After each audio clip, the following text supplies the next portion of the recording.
morning, world. I'm Steve Rao, one of the hosts of Pod and Roku TV's World Edition. I greet you live from North Carolina, the eighth largest state in the United States of America, and we are proud to be here on this wonderful show as we begin a new year, 2024. A lot happened in 2023. We're in the middle of two wars. We have on the heels of a presidential election, on the heels of possibly a global recession. We celebrated 1 year of ChatGPT's anniversary, and we see AI continue to have a profound impact. And of course, climate change with today in Japan, major earthquakes. We've got tsunamis being predicted there. So we're really in the middle of that. There was a major attack by Russia on Kyiv as they've heightened their airstrikes on Ukraine. And this has many people concerned about the future of the war, particularly if Donald Trump takes back the White House, where all aid to Ukraine pretty much will be cut off, where they'll negotiate some type of a deal for Putin to be, to be able to have control over at least part of Ukraine. So much going on in the world. And so as we begin the show today, we're going to kind of just have it open it up. I know that I probably missed a few things, but the main thing is the Russian attack. We've got the Japanese earthquakes, the prediction that there could be a tsunami, and of course, getting into the presidential town halls and elections as we now are in the thick of it with the Iowa and New Hampshire primaries coming up soon. And Donald Trump still with a significant lead in the polls. President Biden, of course, the Congress is continuing with their impeachment on the president. Doesn't really have much legs, but does validate the divisiveness of American politics. And so divided, although in another week or 10 days, we'll be gathering together to remember the life and legacy of Dr. King. Maybe this is a good time for us to look at the areas that we have in common in the United States and around the world, perhaps focusing on things that we can do together. And as President John F. Kennedy reminded us, what not only America can do for you around the world, but what we all can do together for the freedom of man, which I think is something on this show that we can talk about. With that being said, I'm going to bring in Mark Lee. I'm on for a few minutes today. Nick Paladiva is with us. And we've also got Rick Rosner with us as well. First off, Happy New Year. It is the Happy New Year. Second day, and all along those lines, I actually went to Kwanzaa yesterday, and of course, they honored Baba Chuck Davis on his birthday, or what would have been his birthday, as he was born on January 1st, and it was always, when he was living, the closing out ceremony was always the closing out day of Kwanzaa. It was a nicely attended event. I mean, not as packed as it's been in the past, but it was still nicely attended. I also talked. Was it at Hayti? Was it at Hayti? No, that was at the Armory, the Durham Armory in downtown Durham. Yeah, I wish they're going to come. I just missed so many Kwanzaa events. I did go to the Cary one, but I think it's just during the year, just during the holidays, it's hard to make time. So maybe, but I did go to one Kwanzaa event, and I did. I'm going to put it in my newsletter next month because I feel like it's overshadowed by so many things, and so I'm actually going to do a Kwanzaa edition during the MLK so we can talk about the principles of Kwanzaa and everything, because it just. But it's one of those things I never get to. But thanks to you, I put a little bit more effort to get out there. And like I said, I did see the organizer of the Cary Kwanzaa yesterday, because Daryl Stover is a longtime friend of mine, and he's been one of the organizers there, and I think he even emceed it and all along those lines. So it was definitely great seeing him and all in that space. So it was good catching up with him. And as one of the announcers yesterday said, if people, and that means people of all ethnicities, live by the principles of Kwanzaa, there would probably be a better world, because it talks about cooperative economics, faith, purpose, and a number of other things that are part of those principles that are there for those 7 days. So that is one of the things that came up with that we should all live that. It might be a more peaceful world if we did that. But like you said, there's a lot of things that you didn't get to in the world. And I'll bring up Rick in a minute and everything. And of course, I know you're only here for a little bit and all in that space, but the Japan airline jet caught fire. Japan. The Coast Guard plane, and they said that 5 crew members are dead and hundreds were evacuated safely. So that is good that a number of people were evacuated safely despite the leader of South. I forgot. I was about to mention the airline. I apologize for forgetting that. We pray for those families. Lee Jae-myung, the leader of South Korea's Democratic Party, was stabbed in the neck while speaking to reporters. That's terrible. Somalia's cabinet called an emergency meeting to discuss a deal between Somaliland and Ethiopia over access to a coastal port. And Israel's Supreme Court has struck down a controversial law that would have all but eliminated the court's ability to overturn government decisions.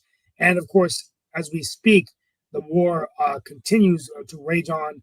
Some talks about Israel slowing it down, but nothing official yet. It's been a long war, and I think the mobilization of more than 300,000 reservists has been a strain on the country's economy, which I think is something people need to realize is that the drain that wars have on people, and I had predicted this, I'm going to try to make world politics today. I may not be able to get back in time, but the bottom line is that there are similarities between, I think, 9/11 in terms of when you're attacked, your nation is attacked, you tend to just say, I'm going to go after the enemy no matter what, and you underestimate the cost. When you look at when we went after the Taliban, it resulted in a 20-year war and billions and billions of dollars. I agree with Sasha Starr earlier. He said you can't really compare 9/11 to Israel's attack. But if you look at just this unrelenting attack on Hamas, it will have an effect on their economy, right? And so it's already having an impact on other economies and lives lost. Well, and definitely lots of lives have been lost. And actually, apparently, there was something that I don't know whether Sasha mentioned it on his show at 11 o'clock, since the show is entitled Ukraine, Russia, and China. But Xi Jinping rang in 2024 with a rare admission that China's economy is in trouble. So he definitely admitted that their economy is in trouble. And he says China will need to consolidate and enhance their economic recovery in 2024. And he also says that Taiwan will surely be reunified by in year-end address. So he is definitely urging Taiwan to stand on the right side of history ahead of elections. And definitely Taiwan's Xi Ing-wen says that the island's future may be decided by its people. So definitely there is definitely a pledge to reunify with China in the New Year's message. And you were talking about the U.S. and its involvement in some of these military conflicts, and the U.S. Navy's largest aircraft carrier is returning to the U.S. after an extended stay or an extended deployment there in Israel. So definitely we know that there's been some firing between not so much Hamas and the U.S., but definitely between the Houthis and the U.S. And apparently Turkey has arrested 33 alleged Mossad agents as Israel threatens Hamas abroad and everything in that space. So definitely it does look like this war is going to continue to rage. And if you want to know some European news, the Denmark crown Princess Mary will become the first Australian-born queen in that country, because there's some folks even saying that King Charles should follow Denmark's example and maybe even abdicate. But definitely Queen Margaret II, which is a Danish monarch, announced her abdication live on TV. So she definitely looks like it will have an Australian leader that will be there, the head of Denmark, because their current leader decided to step down. And I'm sure there might even be some folks that want some of our folks to step down as well. So definitely that is just some of the things that are going on. And I know that one of the things I did yesterday, and maybe Lee did it as well, even though his Georgia Bulldogs weren't in it, was watching some of the sports activities. So yeah. Who won the Texas game? I forgot. Washington won. So the championship game will be between Washington and trying to think who Alabama played and everything. Michigan. It'll be back, but it'll be Washington against Michigan in that finals game and everything. And one of the things that I found unusual, and I don't know if anybody observed this yesterday, and I'd love to hear Rick's thoughts about this, but in one of the NFL games, or it might have been one of the college games, but I think it was an NFL game, they actually, toward the end of the game, slowed down the game, and they actually stopped the game a couple of times because apparently there were alleged drones flying around the park and all along those lines. So it was toward the end of the game, and I can't remember which of the games it was, but it was definitely an NFL game that was toward the end. So I'm thinking because of what happened there in Israel, that is why they were trying to be a little bit extra cautious in that particular moment and all along those lines. But Rick, had you heard anything about that? Because like I said, I didn't see that, though. Last night I finished a science fiction novel in which swarms of drones slash people to pieces. So, yeah, I can't remember which game it was, but it was definitely one of the NFL games and all in that space. And I did see some stuff, and I'd love to hear Sasha's thoughts around this, that the I guess in retaliation that Russia had hit some cities, that one of them that we know well, Yeah, one can of we our get Sasha correspondents Star? 'Cause comes I from have that to leave in area, a few minutes, which but I'd like to get key. Sasha Star's. If you could just go to him real quickly. Yeah, that's what I was going to. The escalation of the air attacks on Ukraine, and how dangerous is this? In this, are we entering into a phase of the war now where aid is actually more essential to Ukraine? Okay, Russian military doctrine almost tied up to certain dates. And it's not only involves Russia-Ukrainian war, it's also even the date of Hamas attack on Israel, October 7th, is the birthday of Putin. And of course, that attack could happen theoretically a day earlier or a day later, but it happened exactly on the 7th of October. And a lot of, for example, you know how many political figures were killed by Putin and his FSB, for example, like journalist Anna Politkovskaya. She was killed on October 7th, and many other figures that what's happened now is there will be election in Russia, so-called election. There's no election as we understand the word. There's no campaigning. There are no any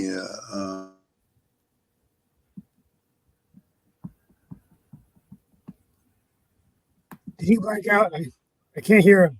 Yeah, Sasha, you froze there for a second. I'll chime in that Yeah. Putin's been in power for 24 years.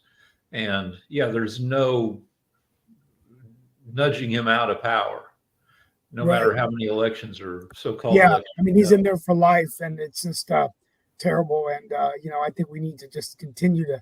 I do think aid is important. I think the entire rules-based system of international order that we have in place is in question here. And if we don't do something, then this guy's going to prevail in any fashion, and which can't be good for the world.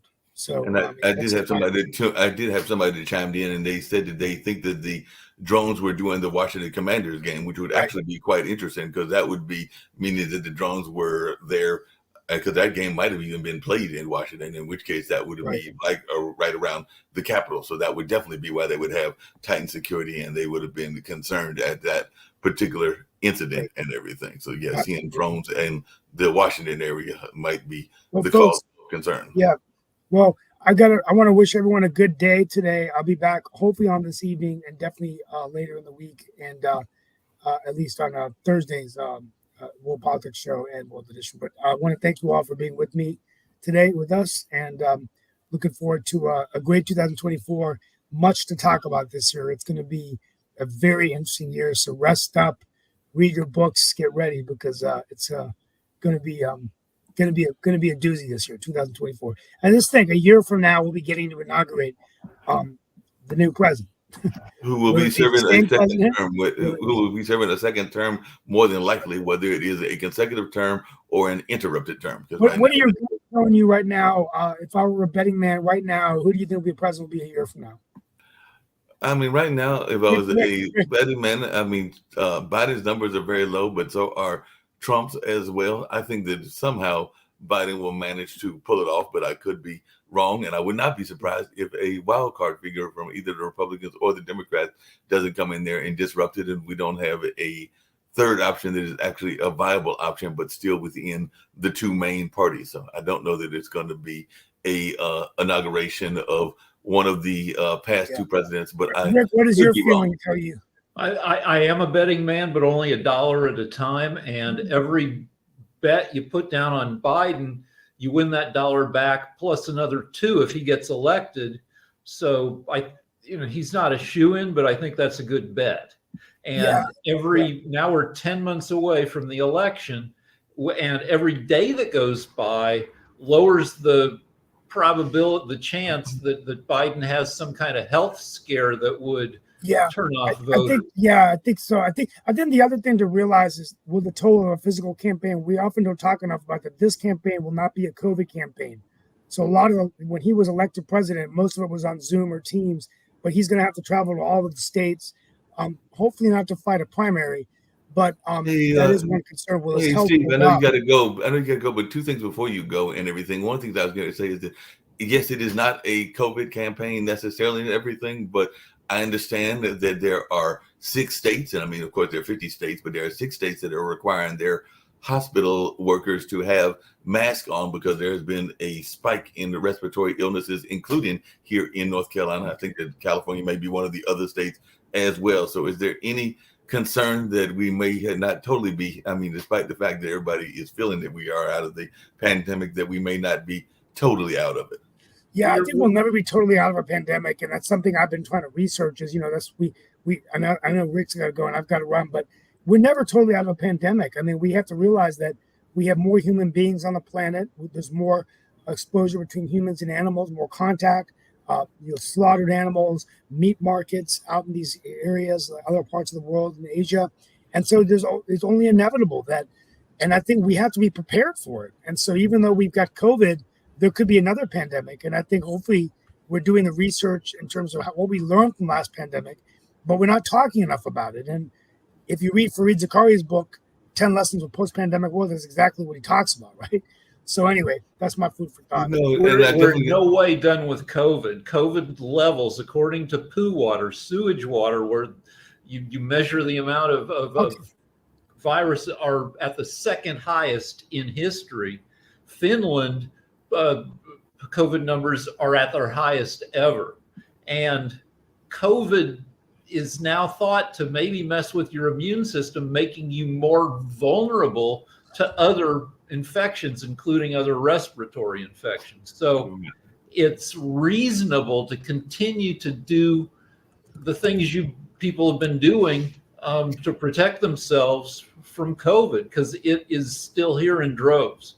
Yeah. Hey, Rick, I mean, Steve, before you leave and everything, I know that Jacoby had a point as well. We're going to see if we can get Sasha back on because I know his mic cut out there for a second. But one of the things that I think might have shocked people this weekend is one of your friends decided not to run for office because of the redistricting. I was just wondering your thoughts around that, because Nikki Wiley has said that he is not running because of the redistricting. I'd love to hear your take on that. Yeah, I was in the paper. I actually hosted his press conference for him and spoke, and not much of a surprise. I mean, I think he did recalculate and look at what would happen if he did run. It's a very Republican district. He did mention that he was considering a run for the U.S. Senate. I think a lot of that will be whether Roy Cooper runs. If Biden has been elected, there is talk about Governor Cooper getting a major post in administration. I think also you never know what Valerie Fouché will do. If Valerie Fouché does run, decides maybe not to run, she could anoint, I think, Wiley Nickel or stay out of it, but he could run for the 4th, which actually consolidates a lot of Morrisville and Apex. And I know that Naida Alam is already, kind of hinting, but she may have a hard time holding under her seat. I mean, what I'm hearing out here is there's a lot of people coming after these incumbents on the Durham County Commission, and I think I know Naida Alam and her family, but I think that she's got a lot of enemies at the national level within the Jewish PACs and stuff like that. So I think if she does run for Congress, she's going to have at least $8 to $9 million spent against her, which I think is going to make it hard for her to win. So you got to like Wiley Nickel's chances to come back and win the 4th. So my prediction, U.S. Senator Wiley Nickel or Congressman Wiley Nickel, if he can go strike a deal with Fouché, I'd take her out to lunch. Yeah, that definitely sounds good and everything. And you were talking about that, and even this money that we're seeing, because one of the things that I saw over the weekend was a number of advertisement that was coming, I think, from the Koch brothers. I think that's who runs that particular funding organization, that are heavily supporting Nikki Haley because they are painting the media in a very bad light, but they're also painting the court cases that Trump has in a very bad light as well. And It does seem like they are targeting Trump in order to go and make Nikki Haley the front runner. And like I said, if that is Koch brothers money, it is some significant money that they have. And by the way, we do have a viewer that is watching, and Gretchen Wallert was saying that Trump will win unless they take him out. And she was saying that don't bet that it won't be some type of pandemic campaign and all along those lines. But I want to turn it over to Jacoby, because Jacoby had a thought, and I saw his hand up earlier, and all along those lines. Good day, guys. Jacoby, good seeing you, my friend. Good seeing you too, Steve. I was just going to point out that COVID itself is not going to go away because COVID has become, well, science has become political. And, you know, if you take, for example, the infection rates are lean heavier on one side of the political aisle over the other because the vaccination rates are heavier on one side of the aisle. It's just COVID has become such a political thing. It's being taken over by the anti-vaccine. Well, it's been taken over by the whole anti-vax crew. Well, supported and propped up even more by the anti-vax crew. So it's a whole political game. We'll never be rid of COVID just because it's hit that political scene, and even more so in terms of not running or running. I think the Lauren Boebert thing was actually hilarious because she went and decided that she couldn't win her district. So now she's going to District 4 to actually campaign because she feels that that's a safer Republican area. I doubt she'll win in that District 4 just because the people there are now upset because it looks like she's shopping for a district rather than actually trying to convince people to vote for her. And this is because video of her exists of her at a musical production with her date getting to third base. Yeah, that video exists and everything. That's problematic. But speaking of things that are problematic, and I definitely want to get back to the national and international news and everything, and actually Lee New Roads brings up a interesting point, and I'll get to that in a second. But what are our thoughts around apparently there were some serious deadlines and there were some interesting laws that were created, but one of those deadlines involved a famous case, and that is what's going on with American Idol, because apparently Paula Abdul, who is a well-known performer, and all along those lines, is going after her producer because of that end of the year deadline in order to file sexual discrimination cases and all along those lines. So she went against her producer, claiming that he had harassed her a few years back and all along those lines. So I'm sure a lot more people will be watching this case, but I did notice it was during the deadline because I think those cases had to be filed before December 31st of 2023. But any thoughts or any words around this from what you're hearing, Rick Rosner? Is this just one of them cases that pops up and you're trying to beat those deadlines? But there, I've filed one lawsuit in my life, and yeah, I filed it like days before the statute of limitations, was up. So yeah, if you remember, I mean, American Idol's been on for more than 15 years now, and she was one of the OGs on the show. And at the time was like, we wrote a lot of jokes, making fun of her volatile emotional state, which doesn't reflect on the charges. At the time when she was on American Idol, she was celebrated, and the reason to watch her was to see like what goofy stuff she might do. Obviously charging somebody with sexual assault is not goofy. And, I wish her well with the truth coming out, whatever that truth is.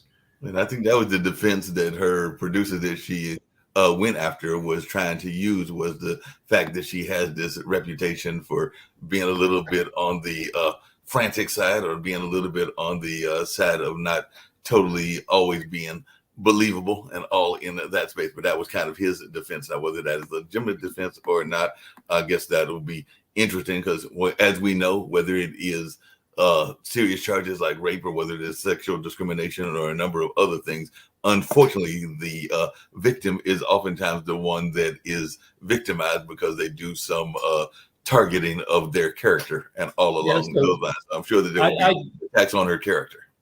I go with believe all women, unless it's that Biden accuser, Tara Reid, who defected to Russia. What's your take on that, Jacoby, and everything? Because you're in the entertainment game. You've got friends that are, and even relatives that are in it as well. But do you think that this will have any traction and will have any impact on what's going on in the entertainment industry? It depends on how many eyes watch it. If nobody pays attention to actually what's going on, then it's not going to get much traction. It's going to be settled.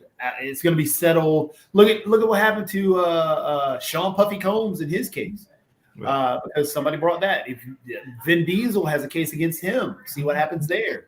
If people don't pay attention, then yeah, it's just going to get settled out of court, and it's going to move down the line. The person's going to be all of it's going to be overlooked. But I don't think, unless people pay attention to what's going on with the Paula Abdul case, then I mean, because of the powerhouse that it is, it's I'm against automatically believing all women. Yeah, that's what Gretchen was saying, that she's against automatically believing all women in these kind of cases. So I guess she's saying that some women might be targeting some of their. I disagree with that. I mean, you have to. I mean, if you look at the percentages of, and Nick is here, Nick can bring up all the percentages on the amount of false allegations compared to the amount of actual allegations. I mean, the benefit of the doubt should lie with the woman who's claiming that she was actually assaulted. So, according to some studies, the percent of false allegations for sexual assault are no higher than false allegations for any other crime, which is low. And some people would argue that it's even lower considering the uphill slope and the damage to your reputation, that the ordeal that you have to go through to even accuse somebody of sexual assault. And that's the part that I think that's why, again, the benefit of the doubt should lie with the woman. If she makes a claim, then yes, it probably happened. There's more than likely a chance that it happened. I mean, just saying, well, no, she's lying, that's part of the uphill climb that she has to deal with in the first place. Yeah, definitely much so. And actually, Gretchen was saying hell has no fury as a woman scorned, and all along those lines and everything. But in that similar situation, I don't know what you else thought about this, but yesterday I was watching, and this is actually, I wish Lee Newton Rhodes was able to come on camera because he will find this interesting. But I was listening to a video of Damon Wilson, who played the son on Sanford and Son. So he played Lamont and all in that space. And he was actually making some very interesting conspiracy theories in terms of the way that Hollywood operates, including being mobbed up and all along those lines. But one of the things he was also talking about was something that Lee Newton Rhodes has brought up before, which is the amount of broken families that they are in society in general, not just in the African-American community, but in society in general. And I think that he brought up a quote, and I have to try to find that video, where he said that like 65% of those that are in prison, in our prison system, came from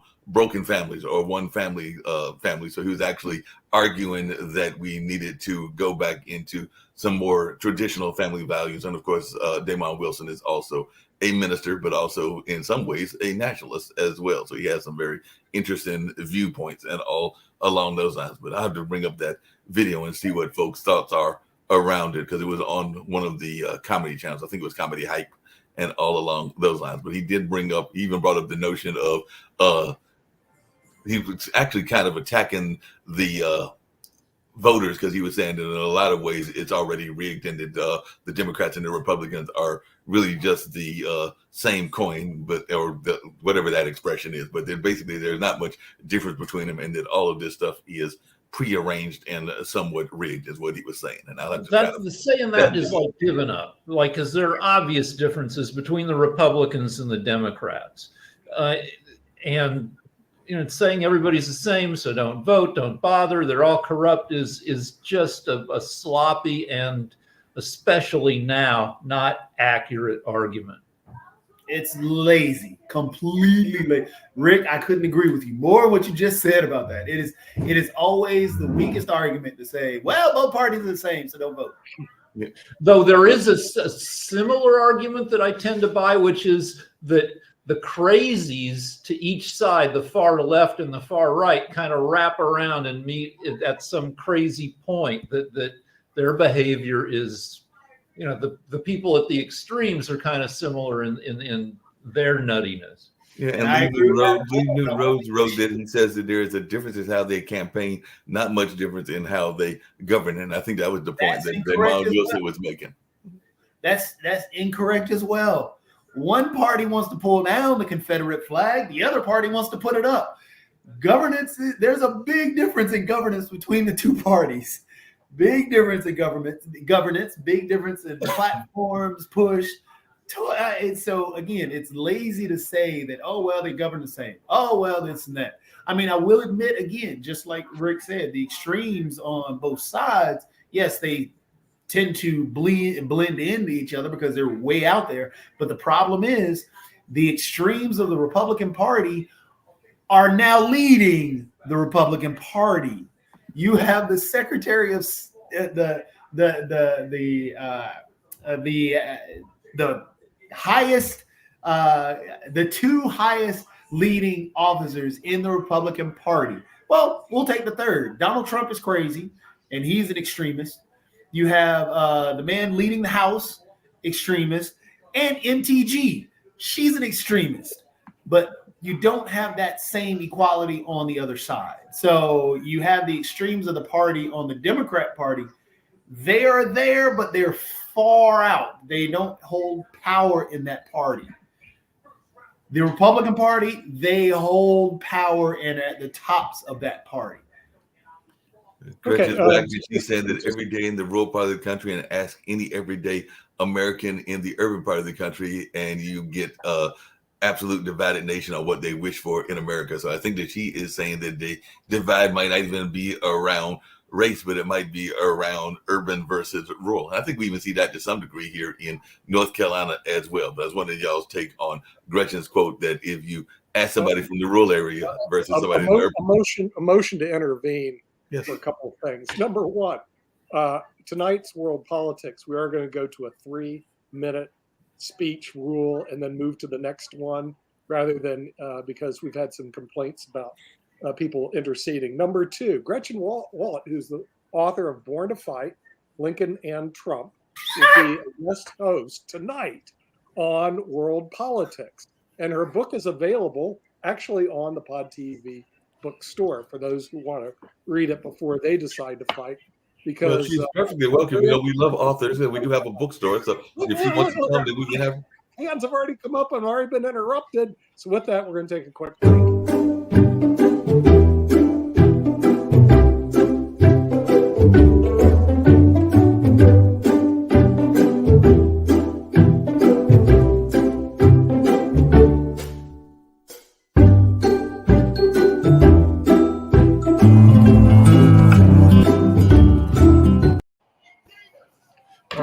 I have 2 points. One is that there's a Pew Research study from 2015 showing that Republican politicians had moved 4 times to the right as much as Democrats have moved to the left. The Republicans have moved more towards the extremes than Democrats. 2, Republicans have won the popular vote in U.S. presidential elections just 1 time since 1992. Reflecting that a lot of Republican policy positions are not popular. Well, and I'll make a quick couple of points too, just on the Donald Trump situation, because I see Gretchen's trying to defend Donald Trump because she's a big Donald Trump person. Donald Trump was sued for not renting to Black people. Donald Trump, during his campaign, retweeted white supremacists. Donald Trump, in office, retweeted a man yelling white power and called him a great American. There is a long history of Donald Trump being racist. Donald Trump has a history of sexual abuse. Donald Trump lost a case just recently on sexual abuse.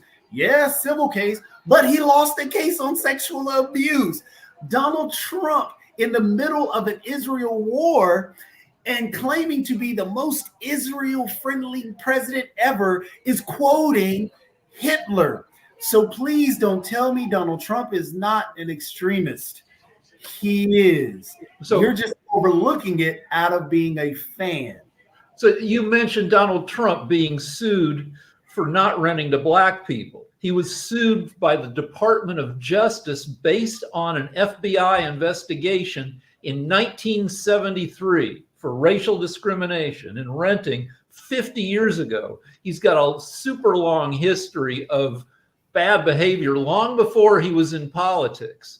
26 women have accused Trump of either rape or sexual harassment or assault. And, we can argue about believe, one woman, but when it's dozens of women, and plus, yes, he's been found liable for sexual assault in a court of law. And okay, losing so the he popular has some minor character flaws. Okay.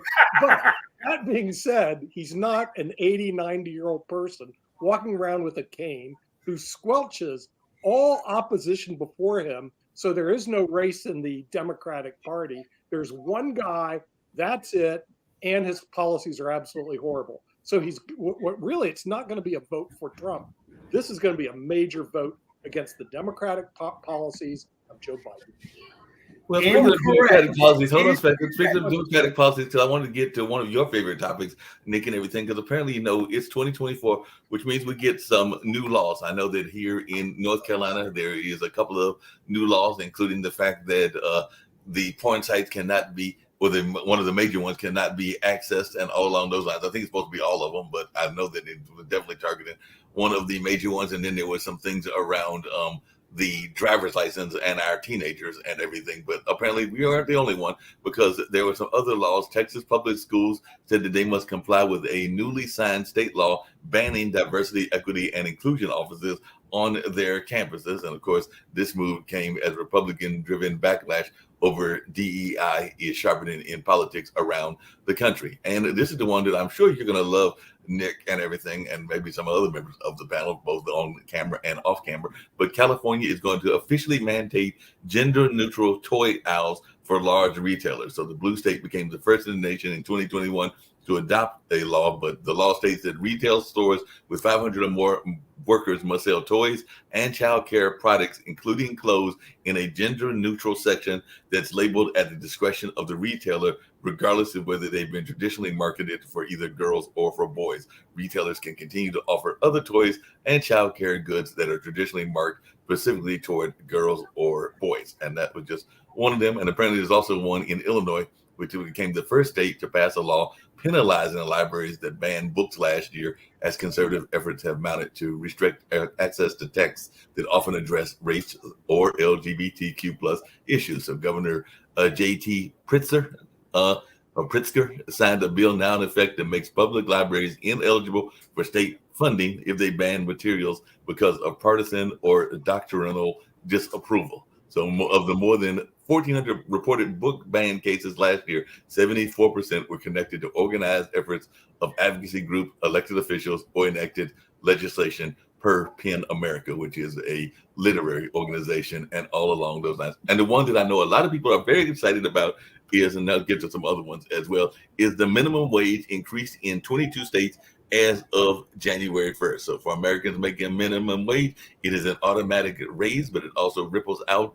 Axios Emily Peck writes, and typically increasing the wage for the lower earners pushes up pay for those who make a bit more than the minimum, as employers have to adjust pay scales upward. So 3 more states and Washington, D.C. are set to raise the wages later in the year. So that'll make it, if all 3 of those do it, it'll be at least half the states that will have a raise the minimum wage. And I know there are a lot of folks that have been fighting that for a number of years. I think in California, it went from $15 and it's now $16 an hour.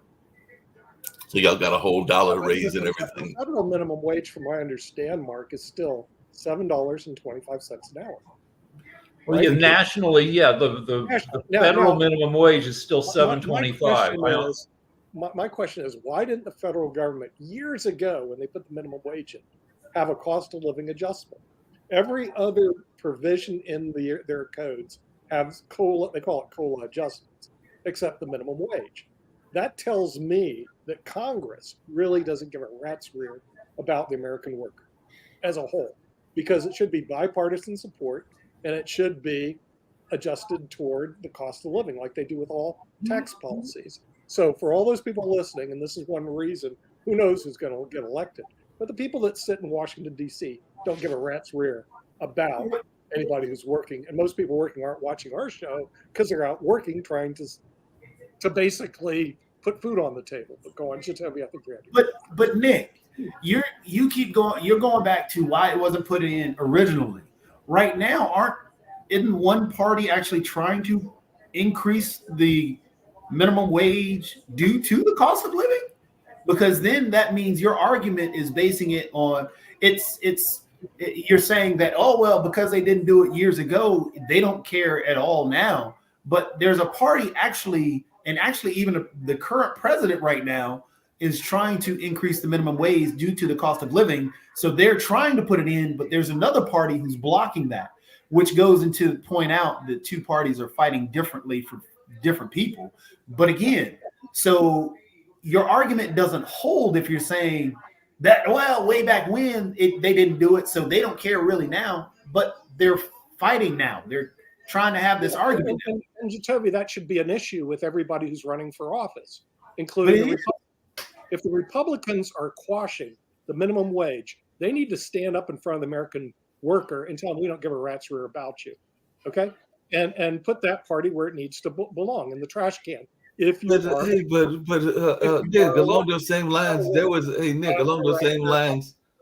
Along those same lines, there was a very popular activity that used to go on regularly at the height of the pandemic. And I was reading an article, I think it was over the weekend and everything, that talked about how people are actually fleeing those jobs because they are not being compensated as much as they should be compensated. And therefore, it is not as lucrative as it used to be. So apparently there is a pushback because apparently the pool got too big and everything. So it was too many people that were doing it for a limited amount of folks. So whether you were doing Instacart or DoorDash or some of these other delivery services or even people delivery like Uber and Lyft, apparently it has become more difficult. So they are saying that a number of people are quitting those jobs because it is not as easy as it used to be, and they're not getting the support or the wages that they used to get. And I think some of those companies are even putting in mandatory minimums and all along those lines, which may keep some people in those jobs. But I just wonder, y'all's thoughts. I just want to say that it used to be very popular, but now it seems to be falling on harder times. People in Congress get paid $174,000 a year, and a ton of benefits.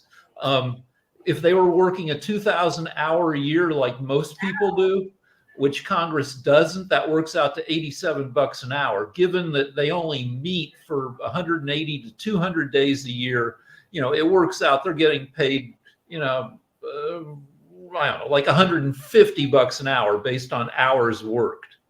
Yeah.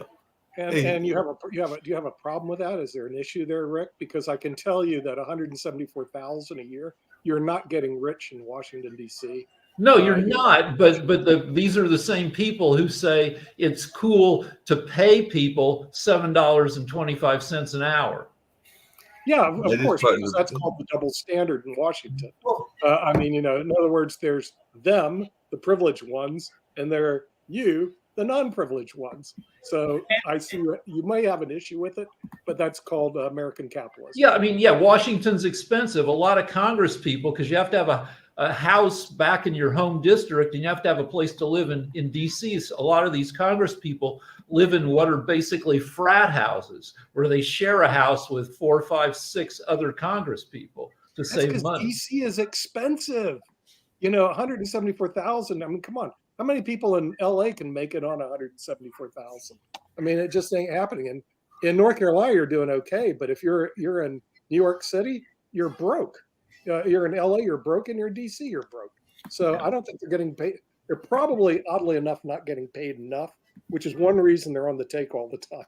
So they probably don't make enough to live in Washington, D.C. and support that lifestyle. Well, speaking of people being on the take and everything, go ahead. Just to point out, to get back to the, and this kind of revolves around the discussion about the minimum wage again. You have a group of senators or congressmen and even a president pushing for a raise in the minimum wage. You have another group out there with better messaging and actually able to, for some odd reason, connect with their fan base, because that's really the way it is now. It's not really a voting block. It's more so a fan base. And it goes on both parties. So I'm not trying to condemn either, because that's where we are right now. But you have a party that is able to connect with their base a lot better through communication. So the reason you were asking, why don't they come out and say this? They don't have to. They can go ahead and yell out socialism, communism, all these buzzwords that their base really doesn't have a clue what it means. For example, yelling out woke 16 times, and they don't understand what woke even means. They just know they use the term, so it must be bad. That's why they're not coming out and saying anything. But it confuses the actual voting populace, and it keeps their base with them because they use these scary words that they have no clue what it means, but they must be wanting to protect me from wokeism, communism, socialism. And that's why we can't raise the minimum wage. And these people just have to pull themselves up with their bootstraps. So if we were truly honest, Nick, yes, the Republican Party would come out and say, okay, we really don't care about the worker. We're caring about the actual employer and the actual person up top, because that's how I get rich. That's how I keep myself in power. But they don't, and they won't, and they will never do that. They will come out and use, again, buzzwords to scare their base to voting for them and keeping them in power.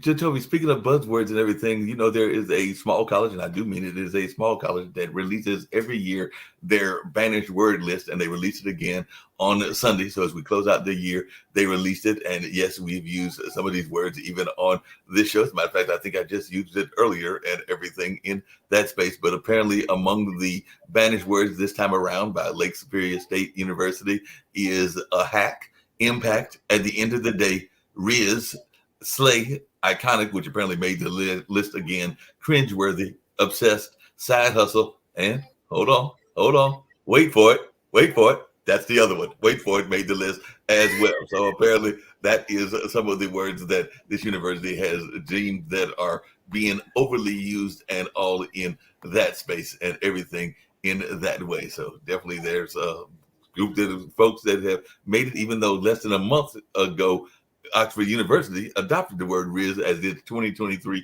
word of the year. So apparently it is a colloquial noun that's defined as style, charm, or attractiveness, and the ability to attract a romantic or sexual partner. And it's a shortened form of charisma. So apparently it gained prominence in Oxford, but the fine folks there in Michigan were not a big fan of it. And speaking of Michigan, I was going to get to another law and all in that space, but one thing that we talked about a lot last year, and I'd love to hear y'all's thoughts as we have another 10 minutes to go in the news story, is gun violence. And I think there was an incident, I might have even been here in North Carolina, of a child that found the gun and mistakenly killed his sibling, and all along those lines. So I know that in Michigan, that there was a Democratic-led Senate package that was approved last year to increase regulations on gun ownership for residents in an effort to reduce gun violence. And among the gun safety proposals were safe storage laws, more expensive background checks, and so-called red flag laws. It's 2024. If we go find some sort of solution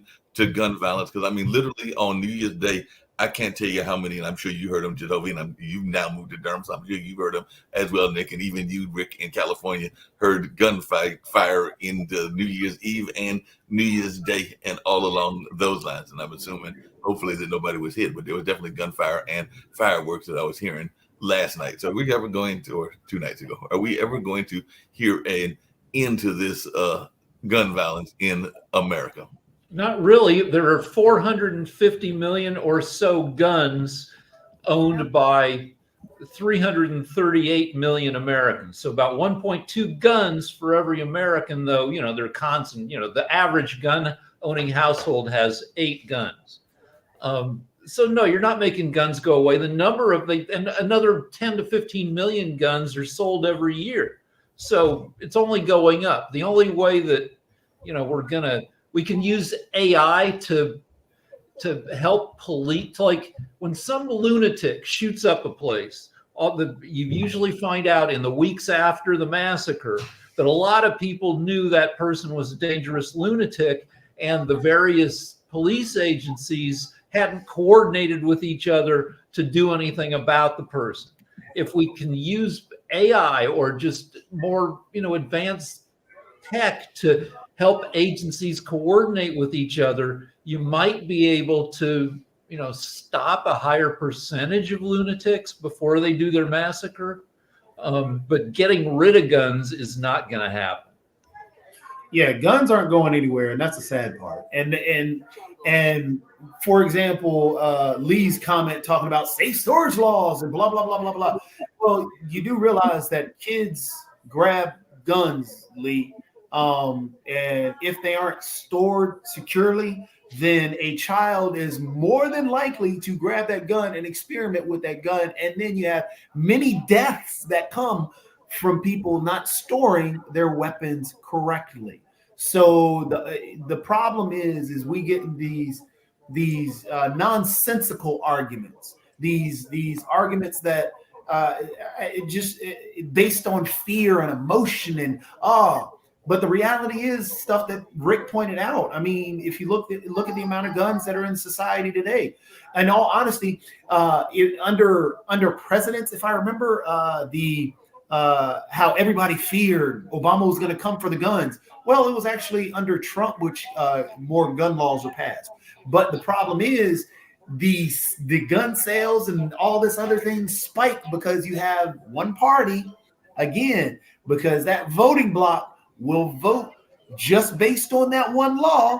Hey, I must or just act based on that one law, because apparently last night a gentleman in Colorado broke into the Supreme Court overnight and opened fire. So definitely, apparently that was part of what was going on, was that he was maybe not that happy with the decision, because he forced his way into the Colorado Supreme Court days after the Trump ballot decision, because we do know that both Colorado and Maine have said that he cannot be on the ballot.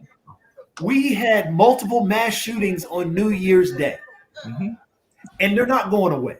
And then on top of that, if you look at statistics, if the assault rifles ban, when that was in place, mass shootings and mass killings were down. But as soon as that got repealed, mass shootings have now begun to spike because the assault rifles ban was pulled.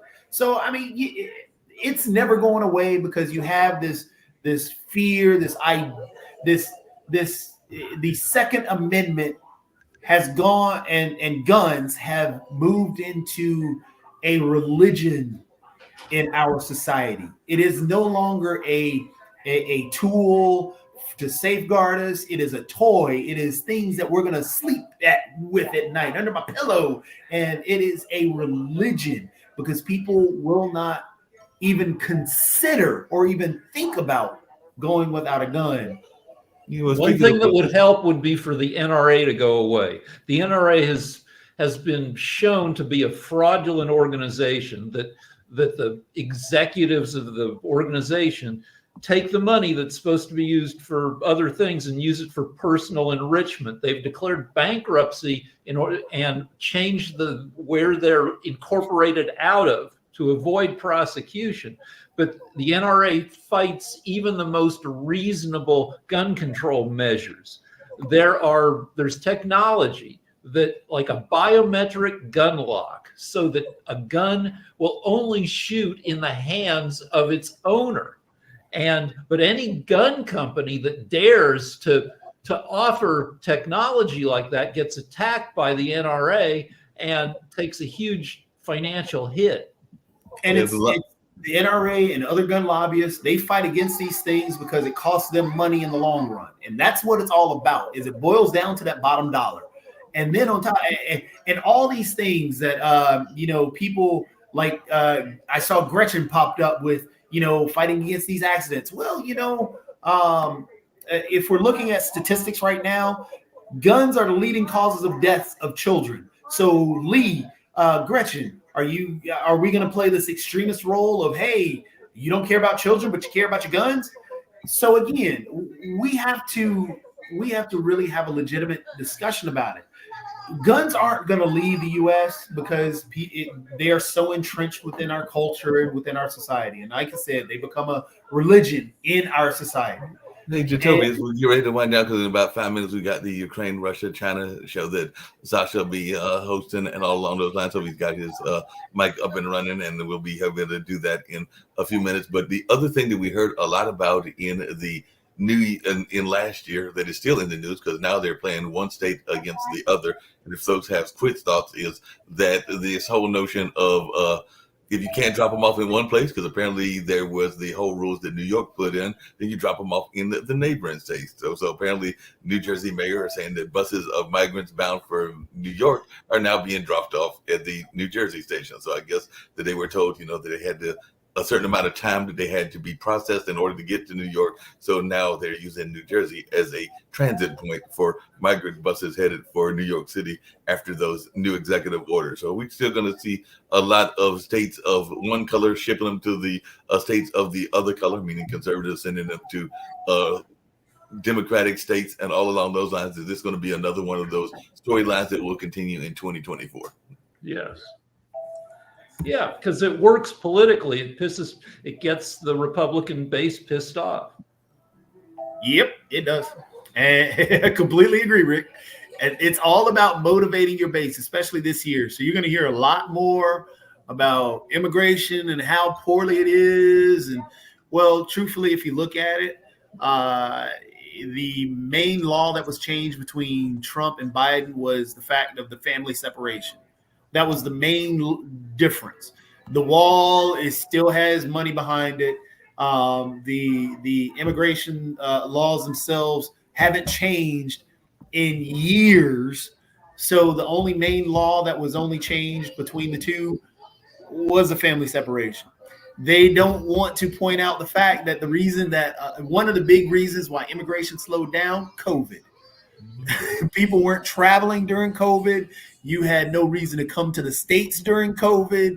Everything was shut down. There was no jobs. There was no future during that time. That's why gas prices dropped during COVID, because everything was shut down. But all these things are going to be brought up. So you're going to have immigration. You're going to have,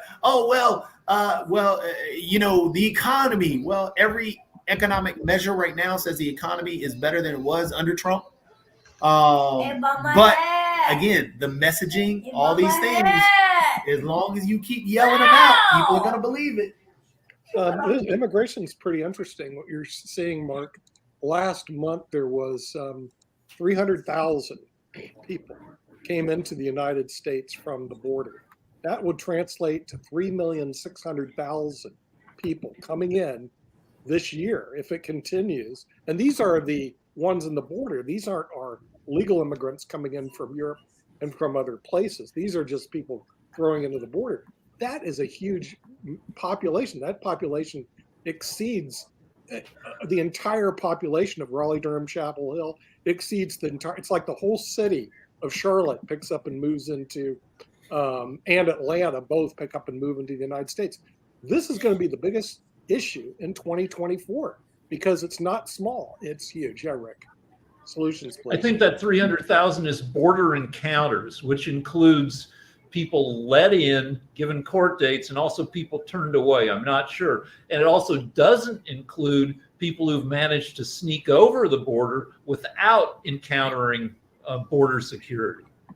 Yeah. So the number is kind of inherently messy, but yeah, it's a big number. It's a big and number. Also in terms of solutions, again, there were solutions put up in terms of putting more money towards the border, putting more money towards, being able to process the individuals. But one party blocked that because we are in politics, and that political game, that gives a political win to one party if there is a solution. And that's the problem, is that right now we're playing so many political games that, for example, they wanted to put money. If you look at what was placed in Biden's border security package and all the other things, there was money for the border. There was money for the increased security. There was money for this, money for increased processing, all these other things. But it got declined because who runs the House? And that's part of the problem. If we can get out of this politics, because this immigration problem has been there for decades. and we've just kicked it down the road every The year. last time we had federal immigration reform, I believe, was in 1986, 37 years ago under President Reagan. And so it's a problem that the Republicans, at least, like having, because it fires up their base. Yep. Well, it's a problem that's not going to go away. And the thing is, the real question I would like to know is, what are the solutions? Since everybody likes to put out problems, oh, we got an immigration problem. Great. Any person can point out the problem.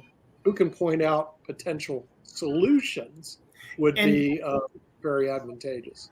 And that's why I said that there was a solution put on the table in terms of increased funding for border security, increased funding for lawyers, judges to help in the processing, and then to find these individuals jobs afterwards. So the whole pipeline was there, but then it gets shot down because of politics. Because then it's easier.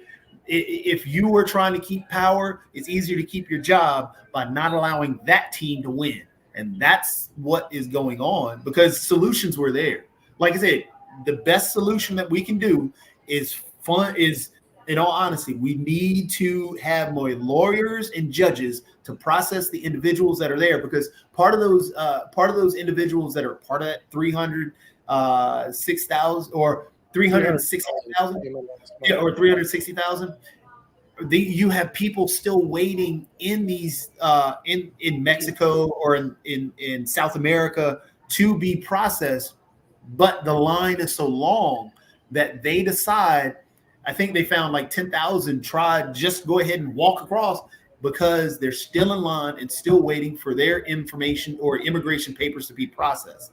So until we actually increase, I mean, it's common sense. I mean, if you want more water to flow faster from your sink, you create a pipe that's going to actually increase the amount of water that comes through. So you got to increase the amount of people that process. Toby, do we have the jobs for them? Do we have housing for them? Yes. Housing. We have a lot of homeless people in the United States. Okay. So yes, we have housing. You need housing, jobs, and food. That's a solution. That's an easy solution, because right now we have so many jobs in not only in those jobs that many of the individuals within many of the immigrants that came north here already worked on many of the jobs that a lot of Americans did not do. So they took up that. So then we have a lot of help wanted signs that are out there due to the fact that we've cut back on immigration. So I think it was, honestly, Steve likes to bring up Fareed Zakaria a lot. Honestly, he did a great immigration piece talking about how immigration is necessary for our country, because one, our birth rate is so low. So one, if we're trying to force women to have kids, which is one of the actually solutions that one of the GOP senators said, is that we want these people, we want to ban abortion so we can have more children, but our birth rate is low. Therefore, we can fill those gaps with other immigrants coming in here to actually provide more opportunities for jobs. Yes, housing is going to be a tough thing, but the thing is, building homes is also a tough thing where help wanted signs are. So therefore, if you're having a construction worker build their own home, you have a house already built. So the big thing is we have to stop demonizing immigrants and immigration, because they offer so much to our society, because they brought in a trillion plus, is it? If you look into the numbers, I know it's multiple billions. It might be a trillion plus in terms of money into our economy. Right. So if we actually have the processing portion there and increase the ability to process these people, house them, or find jobs, or allow them to create their own jobs, that helps our economy by millions. Because and that was another thing that he brought up. I apologize, Rick. There's one last thing. That was another thing that Fareed Zakaria had brought up in that whole immigration talk, is that many other countries have figured the solution, because our biggest boom that happened in our economy was when we had an influx of immigrants that came into our economy. So when we're sitting here fighting against it, other nations have figured out we figure a way to process and allow these people in because they have the lowest crime rate. You allow these people in, it increases the economy, and it allows for, a boom of the economy. So there are a lot of things we could try since the last time we had immigration reform 37 years ago, but we can't get any of that passed because the U.S. Congress is paralyzed by polarization. This is the second least effective House of Representatives in history in getting stuff done. And so all the things surveillance technology has gotten so good. If you want to come into America, agree to be, surveilled via your phone, or we stick a chip in you. If you're worried about all these immigrants or running the chip, like when you show up to apply for a job, like you can, get scanned to see if you're legit or not. We're not going to try any of that stuff because we can't pass any legislation about it. Yeah, and wouldn't it be more effective rather than build a wall to build houses? Daddy. One of the cool ideas that's use money to build housing, not walls. Well, on that same note, Nick, which would be a super neat thing, why not? As these individuals are coming through, because they're coming through in unpopulated areas some of them are coming through unpopulated areas. Why not allow cities to blow up right there? In terms of, you create cities around that area. So you have those immigrants that are coming across.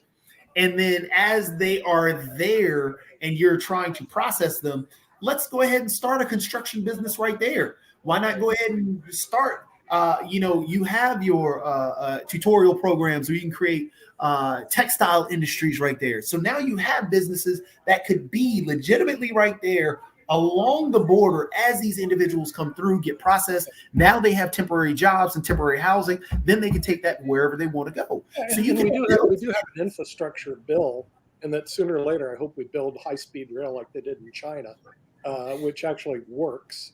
Yep. And we do have an infrastructure bill to rebuild a lot of our decaying infrastructure. But I think wasting money on lawyers, I don't think is a good idea, Jatovi. I think it should be very quick processing of people that come in. I think you should spend your time not on lawyers and judges, but more time on building houses and finding jobs and making sure there's food. But one thing about America, we have plenty of food. I mean, I don't think food's an issue. We grow more than we need. So we have enough food, we have enough water. So it's really housing and jobs. And I think they can supply plenty of housing, plenty of jobs, and stop this wall craziness and the craziness that's just in the border. Plus, there's new technology. There's 3D house printing technology that gets better and better every year. That you can print pretty decent buildings. Yeah, and it's not like we have a high unemployment. We have a very low employment rate right now. Frankly, in my industry, it's hard to find people. Well, in my office in Salt Lake, we're continually looking for people to work, and it's about full employment in Utah right now. So it's really difficult to find anybody who wants to work. We've got all these people on the border who want to work, and they won't let them in. And I'm going, as a greedy capitalist, okay, just to let you know, Jatovi, I'm a greedy capitalist. I like people to come in and work. Okay, so I have no problem opening the border up, bring these people in, let them work, baby. Let them work for the greedy capitalist. No problem. And that's, in all honesty, and hate to feed the greedy capitalist, but in all honesty, again, that would be, even if you take away, the money for the lawyers and the judges, it's just whatever can be done to create that process, to make that processing process allow for more individuals to be processed. Because if you could process, 10 to 20,000 at a time and actually legitimately have them go through the whole everything and without lawyers, judges, or whatever, I'm all for it. But it's the whole processing process. And that's the holdup. It's like we all go to Walmart, and I hate going to Walmart, but I have to because I need particular things. But when I go to check out, They got 27 lines and only 2 actually open every single time. And that's what the immigration border is right now. Let's open up those 27 lines. I mean, have somebody at each one of them so they can actually be able to be processed.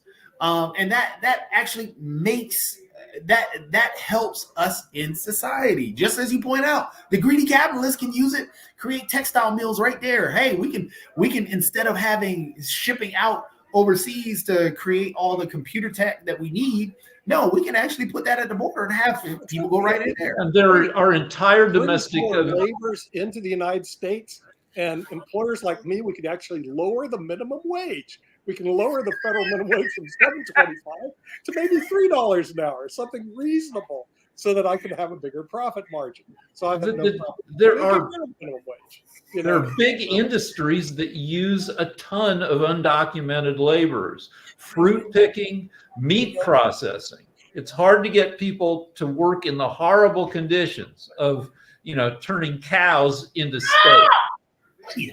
And the funny thing is, the interesting thing about that, what you just brought up, Rick, is that they did a study just to back you up on this. They actually did a legitimate study and tried to have individuals do these jobs, and nobody wanted to take them. No native-born American wanted to take those jobs because they suck. Sasha's time, Mark. Well, that's why I popped in, because Sasha's actually going and doing his show, and it's gone. I was actually running as we're speaking, but I was going to have you run that commercial that you are a greedy capitalist and we need to make some money for the bookstore. So if you'll run the bookstore commercial and also the end of the show commercial, and then they can continue with the Russia-Ukraine show.